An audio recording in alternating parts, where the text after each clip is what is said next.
boa tarde. Meu nome é Vinícius. Eu sou o Marcelo. Nós somos alunos do terceiro período de Direito da Universidade de Vassouras, do campus de Maricá. Nós estamos dando iniciação ao projeto de prática extensionista, tá? Onde nós iremos abordar temas relevantes ao MEI. E também com relação às regularizações, né, que são competentes ao MEI. Nós estamos aqui, a princípio, com o doutor Carlos Omar Queiroz, tá? E a nossa aqui, a doutora Sabrina, tá? O qual eles irão estar nos ajudando, tirando qualquer dúvidas, tá? Que vocês, porventura, tiverem, eles estão aqui conosco para sanar qualquer dúvida, tá bom? Eu sou o Dr. Carlos, sou advogado, sou especialista em direito previdenciário, direito tributário, atuo como consultor jurídico para pessoas físicas e pessoas jurídicas, né? Sou vice-presidente da Comissão de Direito Previdenciário da OAB Maricá, presidente da Comissão Multidisciplinar da ABA Maricá, palestrante, autor de livros e etc. Boa tarde, Marcelo. Boa tarde, Vinícius. Meu nome é Sabrina Cardoso, sou contadora, tenho um escritório aqui em Itaipuaçu e sou formada desde 2020. Participo também da comissão do CRC Jovem e atuo ajudando os microempreendedores, né, a se formalizar, a se regularizar e estar de forma legal. Queria fazer primeiramente a pergunta para o doutor Carlos. Então, doutor, a primeira pergunta que nós temos aqui é o seguinte: quais são os principais benefícios previdenciários que o microempreendedor individual passa a ter direito ao se formalizar? Bom, essa pergunta é bem interessante, porque eu acho que a gente pode fazer por exclusão. Qual benefício o MEI não tem? Ou a aposentadoria por tempo de contribuição. É o único benefício previdenciário que o MEI não tem direito, é a aposentadoria por tempo de contribuição. O MEI tem direito à aposentadoria por idade, salário maternidade, auxílio reclusão, auxílio doença, que hoje é auxílio por incapacidade temporária, aposentadoria por invalidez, que hoje é auxílio por incapacidade permanente. Então, assim, o único benefício do INSS que o MEI não tem direito é a aposentadoria por tempo de contribuição, desde que se não for feita a complementação, tá? Porque o que muita gente não sabe é que é possível complementar os 5% do que é pago do MEI, né? No caso, complementar 15% com o INSS para poder ter direito à aposentadoria por tempo de contribuição. Quando que pode ser feito, né? E é vantajoso fazer? Quando a pessoa, por muitos anos da vida, contribuiu como empregado, né, ali tendo direito à aposentadoria por tempo de contribuição, e aí no finalzinho ali, do seu vínculo, né, da sua idade, próximo a completar o tempo necessário, a pessoa perde o emprego, e aí começa a contribuir com o MEI. Então, assim, ao invés dela aguardar a idade para se aposentar, ela pode fazer essa complementação dos 15% e ter direito a uma aposentadoria por tempo de contribuição. Então, assim, à primeira vista, ela tem direito a todos os benefícios, com exceção da aposentadoria por tempo de contribuição, mas fazendo a complementação, ela tem direito também à aposentadoria por tempo. E, Sabrina, como é que funciona a questão do MEI, né? Quando uma pessoa decide abrir o MEI, quais seriam os primeiros passos, né, para que ele consiga se regularizar? Então, o primeiro passo é ele fazer uma viabilidade, tá? Porque o MEI, ele tem um teto. E aí, quando você abre o MEI, a tendência é você crescer, né? Embora aqui em Maricá a viabilidade não seja obrigatória, depois que ele muda de faixa para microempresa, né? Ele for fazer a viabilidade, e aí o imóvel que ele tá não tem habite, não tem corpo de bombeiro, ele vai ter que procurar um outro local para ele poder se regularizar. Então, o primeiro passo seria ele fazer essa viabilidade e saber se o local que ele está abrindo ali, a empresa dele, é regularizado para ele poder continuar seguindo ali. Então, doutora Sabrina, eu gostaria de saber se existe alguma restrição ou qualquer pessoa, ela até está a fim de abrir um empreendimento, tem algum limite de idade, tem alguma restrição, uma pessoa não pode exercer, se teria alguma restrição da pessoa não poder abrir se formalizar. O CNPJ, assim, se formalizar. Profissionais liberais, eles não podem ser MEI, tá? O nosso advogado aqui pode falar mais disso. Advogado não pode ser MEI. Mas tem a questão da idade, né, dos 18 anos. Eu só queria pontuar que eu fui emancipado aos 16 anos para poder fazer a abertura de empresa, e minha primeira empresa foi MEI. Uhum. Então, assim, as pessoas menor de 18 não pode ser MEI. Mas se tiver emancipação, ela já vai poder ser MEI. Então, eu usei aqui meu histórico pessoal mesmo para poder tudo tem regra, mas também tem exceção. Doutor Carlos, agora eu queria saber do senhor qual a importância de estar regular com o MEI quando que o autônomo ele sofre um acidente ou fica doente. Quais são os benefícios que ele tem referente a isso, se ele tiver, acredito eu, que ele tem que estar com o MEI em dia para ele poder adquirir certos benefícios, correto? Correto. O estar com meio-dia tem várias nuances aí nessa questão. A pessoa pode estar com algum mês atrasado, mas não pode perder a qualidade de segurado. Para qualquer benefício que nós temos, que nós falamos que são benefícios não programáveis, né, que é o auxílio-doença, o auxílio-doença previdenciário, que é o comum, ou auxílio-doença acidentário, ele tem que cumprir a qualidade de segurado e a carência, tá? Tem algumas doenças que eximem o cumprimento da carência, mas a qualidade de segurado é obrigatório. Então, assim, ele tem que estar formalizado, ele tem que ter pelo menos 6 meses ali em dia, tá, certinho, para poder cumprir a qualidade de segurado, mas o ideal é que esteja perfeito, no perfeito estado de pagamento. Eu vou utilizar um caso concreto, que isso daí é comigo mesmo, porque acontece, eu comecei a trabalhar numa empresa como MEI, aí fiquei trabalhando durante 1 ano e meio nessa empresa como MEI, e depois eu fui contratado como seletista na mesma empresa. Porém, eu nunca cancelei o meu MEI, eu também não sabia dessas informações, tá? Eu comecei a ter informações agora, nunca me informaram na hora da abertura do MEI, quando eu fui contratado, que poderia ter alguma restrição. Eu também não sei se eu teria alguma restrição, se isso daí iria... Eu queria saber, inclusive, do senhor, se eu tenho alguma restrição, se eu posso ser penalizado por eu ter o meu MEI aberto e trabalhando como seletista. É um caso típico de que a gente chama de contribuição concomitante.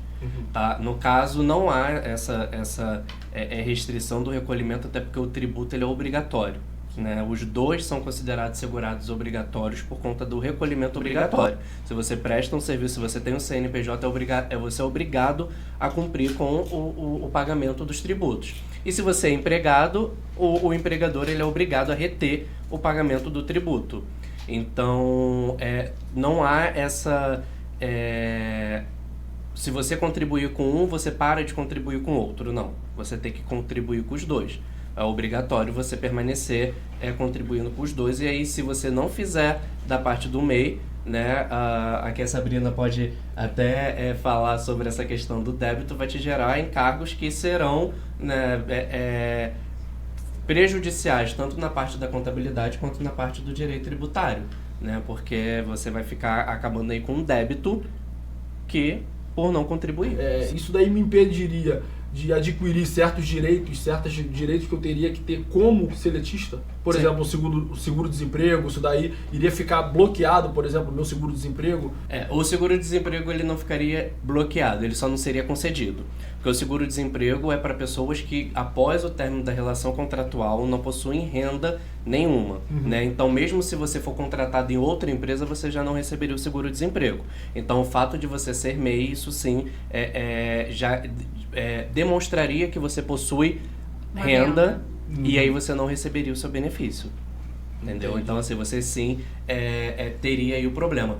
Um ponto que eu lembrei aqui que eu acho bem interessante é que muita gente não sabe, mas que é possível receber salário maternidade duplo.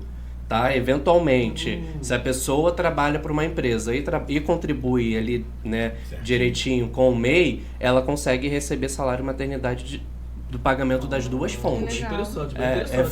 Foi algo muitas pessoas não sabem disso. disso. Acho que o Muitas salário de pessoas não sabem maternidade disso. vem um só, de um lado só. Mas se você, né, efetivamente contribui e demonstra ali também, por que precisa do efetivamente também comprovar? Muitas das vezes o INSS nega e precisa comprovar a atividade, porque senão todo mundo abriria um MEI Sim. só para poder receber 2 salários de maternidade. Sim, Quem não sim. quer receber, né? Sim, 2 claro, benefícios. claro. Né? Só que então assim, você normalmente o INSS nega e tem que comprovar que efetivamente exerce aquela atividade, porque tem muitas atividades, até mesmo de manicure, né, que a pessoa tem um MEI porque trabalha como autônoma em alguma situação e também trabalha empregada em grandes, né, salões de beleza e tudo mais. Então, assim, às vezes ela tem aquela dupla contribuição.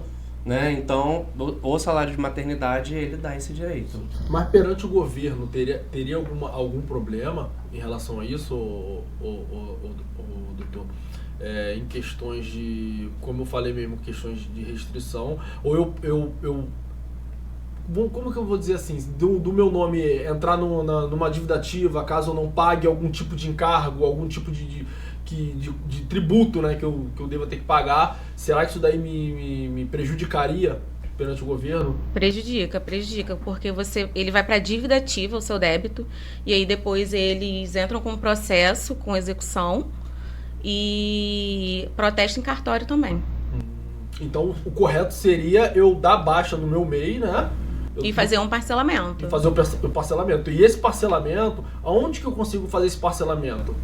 Por dentro do CIMEI.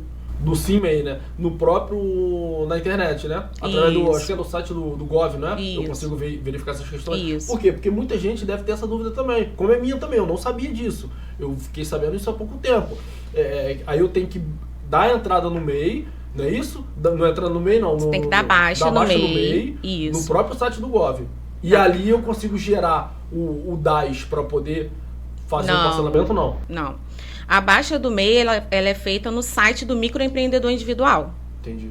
Tá? Já o parcelamento, para você poder retirar as guias do DAS, é no site do CIMEI. Entendi. Entendeu? São dois lugares diferentes. Como que pode funcionar esse parcelamento de dívida? Existe alguma facilidade? Sim, existe. A dívida, independente do valor da dívida, se é 2 mil, 3 mil, 4 mil, o valor da parcela ela é R$50, tá? R$50 e uns quebrados. Só que tem um porém que muita gente não sabe. Muita gente faz o parcelamento e aí, no meio do caminho, para de pagar. Tá? E aí, ela pode refazer esse parcelamento. Ela dá baixa naquele parcelamento e faz novamente. Só que o valor da entrada vai ser 10% do valor total da dívida. Então, se é uma dívida de R$4.000, a entrada vai ser ali 400. É um valor considerável para poder dar de entrada. E depois volta o parcelamento. Volta o parcelamento novamente. Isso aí volta, as outras parcelas são no valor de R$50 e pouco, e aí vai pagando. Parou de pagar aquilo, aí ela faz um novo parcelamento, segundo. Sim. A entrada é 20% do valor do débito. Já. Então já vai para 800. Sim. O valor da entrada. Entendeu? E muita gente não consegue arcar. Sim. E aí depois vai para dívida ativa, e aí vai para processo. Aí já sai da parte da contabilidade e entra É, na parte da jurídica, da jurídica. E entra os juros, né? E mora altíssimos. E aí, além disso, nós temos 10% de honorários. Que tem Também. que pagar para a Procuradoria Municipal. O procurador é funcionário público. Ele recebe a verba por ser funcionário público, mas ele também recebe os honorários que envolve ali a execução fiscal. Então, assim, ainda tem o risco da pessoa, o despacho, né, que a gente fala que o despacho do juiz já vai assim. É assim, você está tomando ciência do processo, mas já está sabendo que se você não efetuar o pagamento do débito, já vai bloquear suas contas bancárias. Então, assim, é um processo que a gente não tem muito como argumentar. A gente até tem como argumentar, mas aí na argumentação a gente fica muito restrito e tem que depositar o valor em juízo, que é o que a gente chama de garantia. Entendeu? A gente tem que garantir o juízo. E aí, assim, até efetuar ali toda aquela argumentação, decisão e tudo mais, se não fizer a garantia do juízo, a gente tem uma restrição de bens, que pode ser bem móvel ou bem imóvel. E as contas bancárias. Né? Então, assim, sugiro a regularização sempre, o pagamento sempre e evitar esses problemas, porque depois o custo, além do custo de contratar um advogado, tem que pagar o advogado do município, né, da União ou do Estado, que é o procurador. É um custo bem elevado, que eu bem acho que elevado. muita gente não está disposta a pagar, né? E Porque mesmo durante esse parcelamento, é possível você dar continuidade na sua atividade MEI? Sim, Segue é normal possível. a empresa? Segue, tem um parcelamento paralelo, não tem problema. Bom, é bom que a pessoa consegue continuar trabalhando e se regularizar ao mesmo tempo, né? Sim.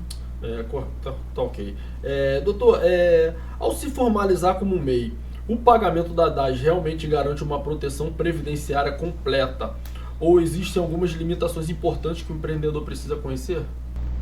O pagamento da DAS ele já gera, sim,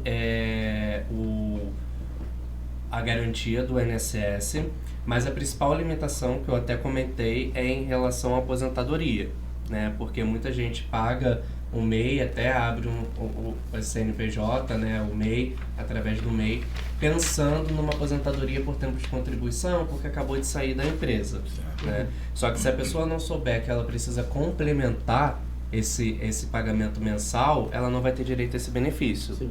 Então, assim, é uma garantia completa, né, desde que efetue da forma correta. Até mesmo o pagamento atrasado, através do parcelamento e tudo mais, ele precisa ser feito de uma forma correta, porque a gente tem no INSS, principalmente depois da reforma da Previdência de 2019, nós temos a regulamentação de que o pagamento atrasado do contribuinte facultativo, contribuinte individual, até mesmo do MEI, ela pode não ser considerada.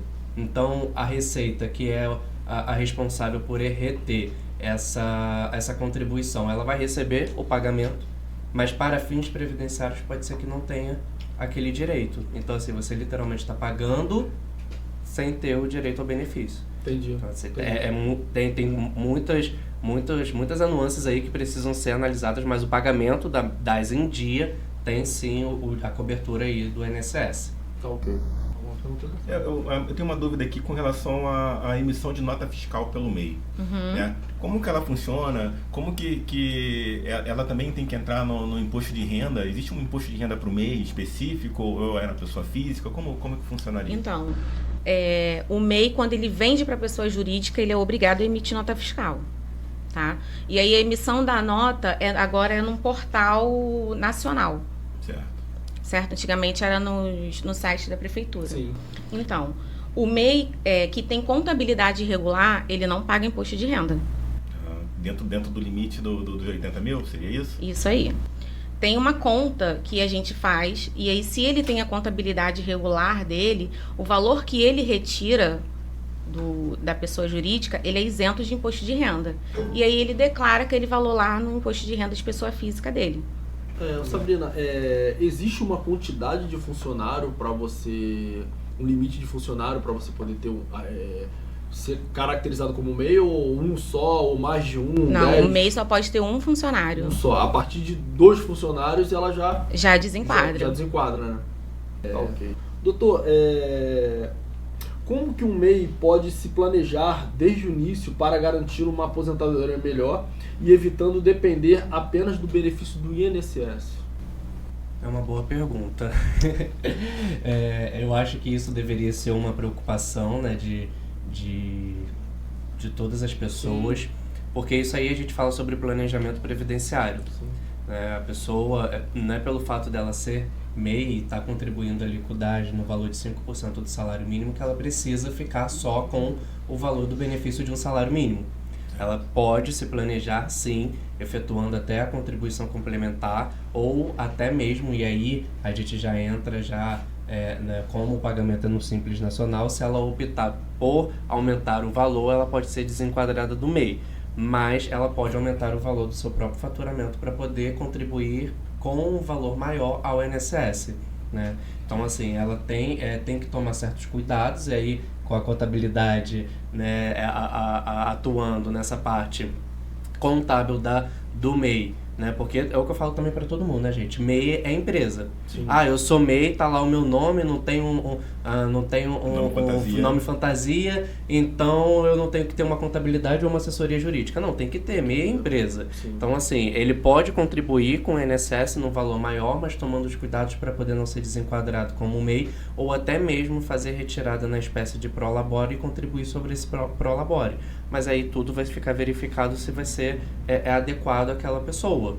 Né? Então, assim, a contribuição ela pode existir. Quanto maior a contribuição dele, né, maior vai ser, vamos dizer assim, a renda dele se aposentar. Isso aí. Mas a gente também tem os planos de previdência privados, né, que qualquer pessoa pode fazer, independente de ser MEI ou não. Né? Eu, particularmente, eu sou advogado previdenciarista, contribuo para o INSS, eu tenho planos de previdência privada também.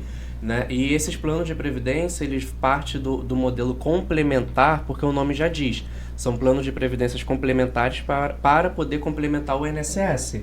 Então, assim, é uma alternativa para aquela pessoa que, às vezes, fatura no mês 5 mil, contribui sobre um salário mínimo, como o MEI, né? Porque muitas das vezes o MEI não regulariza o seu faturamento, é uma realidade. Sim. Então, contribui num salário mínimo e quando chega na aposentadoria, eu passei a vida toda ganhando bem e minha aposentadoria é baixa. É um salário mínimo. É um salário mínimo. Então, assim, tem maneiras de verificar isso, e aí se a pessoa tem ciência e noção, né, de que ela quer aumentar a aposentadoria dela, ela precisa ver isso agora. Porque não adianta esperar quando chegar lá com 60 anos, querer consertar uma vida inteira de erros. Obrigações. As principais obrigações do MEI para justamente não ter esse problema com débitos, né? O dia a dia de um MEI, para que ele fique ciente.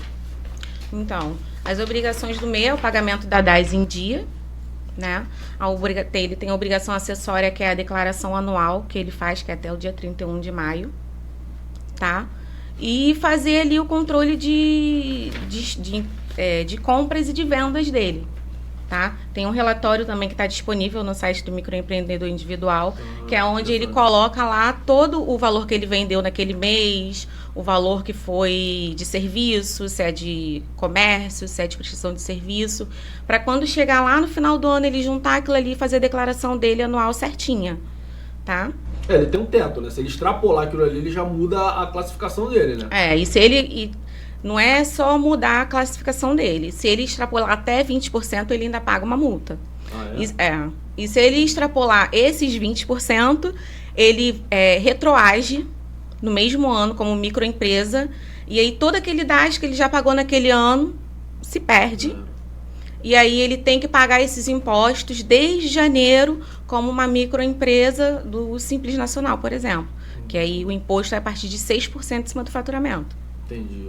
Doutor, quais são as principais desvantagens de um autônomo que não se formaliza como MEI, especialmente em relação às diferenças de alíquotas e obrigações com uma pessoa física em comparação a uma pessoa jurídica? Eu acho que essa aqui a gente pode até tratar sobre o imposto de renda, né? O principal ponto. A alíquota do imposto de renda e o imposto de renda do MEI. Né? Esse é o principal ponto. Sim. Eu acho que se a pessoa atua como autônomo e não entende que aquela atividade é uma atividade empresarial, já tem um erro aí muito grande. Sim. Né? Porque a atividade empresarial requer organização e demonstra que a pessoa não é organizada. Né? Então, assim, o primeiro ponto aí da desvantagem é a diferença da alíquota, porque da pessoa física vai incidir um imposto de renda aí chegando a quase 27,5%. Isso aí. Então, é bastante coisa. E aí, não só do MEI, falando até de outras empresas, até como unipessoal ou limitada, as alíquotas são menores. Né? Então, assim, você tem um benefício do Simples Nacional. Sim. É mesmo fazer o planejamento tributário ali, né, do contribuinte e ver se para ele vale a pena já abrir uma empresa, né, se a atividade dele permite ele ser MEI, ou então dali ele abrir uma empresa, porque se ele como autônomo fatura 10 mil reais, ele vai ser tributado pelo imposto de renda, podendo pagar até 27,5%. E o INSS também vai ser tributado dessa forma. O que as pessoas estão muito acostumadas é que, na verdade, por conta da sobrecarga da população em cima do sistema, não tem como muitas das vezes o INSS descobrir que a pessoa está prestando um serviço, né? Porque incide a INSS sobre prestação de serviço. E aí não tem como o INSS fazer, automaticamente não cobra e aí acaba ficando elas por elas. Mas assim, por certo, a pessoa vai contribuir no INSS em cima daquele faturamento. Além do imposto de renda. Além do imposto de renda. Então, assim, acaba reduzindo drasticamente o faturamento líquido da pessoa se a pessoa não tiver organização. Né? Porque se a pessoa não tiver, por exemplo, no Simples Nacional, o faturamento, a alíquota e o valor de pagamento é muito maior do que dentro do Simples. Né? Então, assim, estar desorganizado e sem a sua regularidade fiscal ali, empresarial no MEI, é muita desvantagem. Tem um conhecimento também, né? Sim. E levando para o lado previdenciário, a gente tem aí muitos casos de pessoas que trabalham como autônomos, né, ganham bem durante aí a sua vida, e aí se acidenta, não pode mais trabalhar, ou então adquiriu uma doença, não pode mais trabalhar, ou chegou realmente à idade. E aí o peso da idade faz com que a pessoa pare de trabalhar. E aí o único benefício provável para aquela pessoa vai ser um benefício de prestação continuada, que é o famoso BPC-LOAS, que a pessoa não tem direito a 13º, não deixa uma pensão por morte e recebe um salário mínimo por mês. Então, assim, viveu a vida toda recebendo, às vezes, 5, 6 salários mínimos e na aposentadoria, né, no caso, na sua velhice, chega a um salário porque não houve aquele planejamento, aquela contribuição certinha, né? Porque nas aposentadorias nós estamos 13º, deixa uma pensão para o cônjuge ou para um filho menor, para um filho maior deficiente, isso aí, tem mais garantias. Então, mesmo que no mês seja também o salário mínimo, as garantias e os benefícios da aposentadoria não se comparam ao BPC. Então, assim, tem diversos motivos para poder a pessoa se regularizar.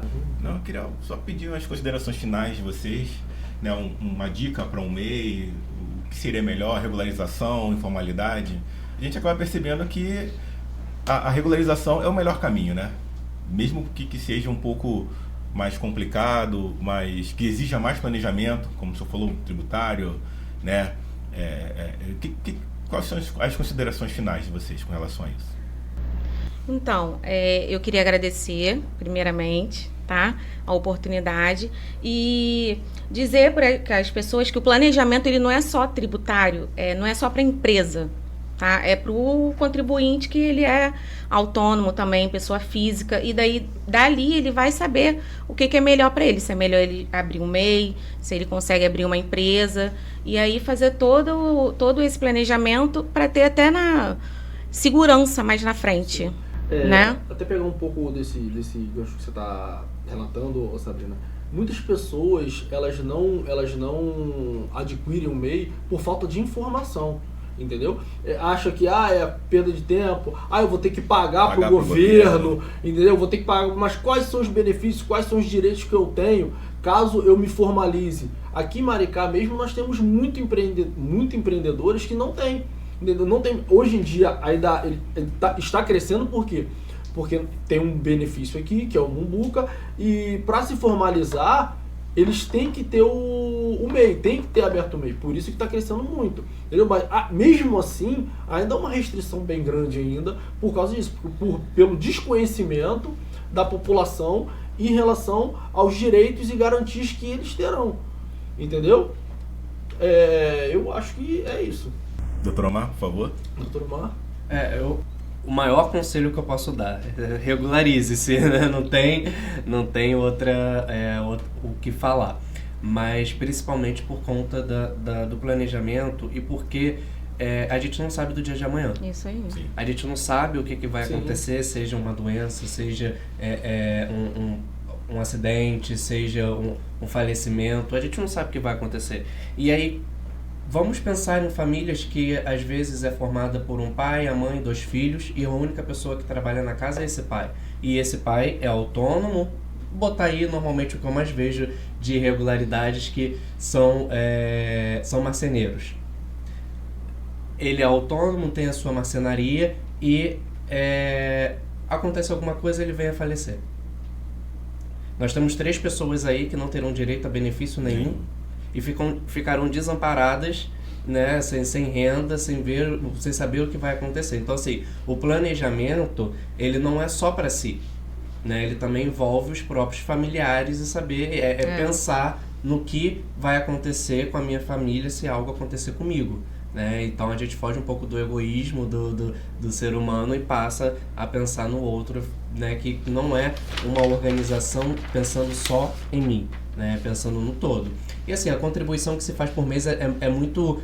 É quase ínfima. É muito irrisória pro que se tem de benefício, né? Hoje se paga cerca de R$70 e né, você recebe aí um benefício de um salário mínimo. Se você parar para pensar, o que você vai ter de retorno financeiro lá na frente vai ser muito maior do que o de contribuição. Né? Isso daí a gente faz no planejamento previdenciário, essa comparação para poder a pessoa ver. Mas dentro do planejamento tributário também você verifica que você tem muitos benefícios pagando às vezes uns tributos muito mais baixos. Então é isso, pessoal. Doutor, muito obrigado pela atenção, tá? Foi ótimo ter vocês conversando conosco, tirando todas as nossas dúvidas, tá bom? A gente só tem a agradecer, eu e o Marcelo aqui, nós somos muito gratos pelas informações de vocês, tá ok? E é isso, tá bom, pessoal? Muito obrigado, tá?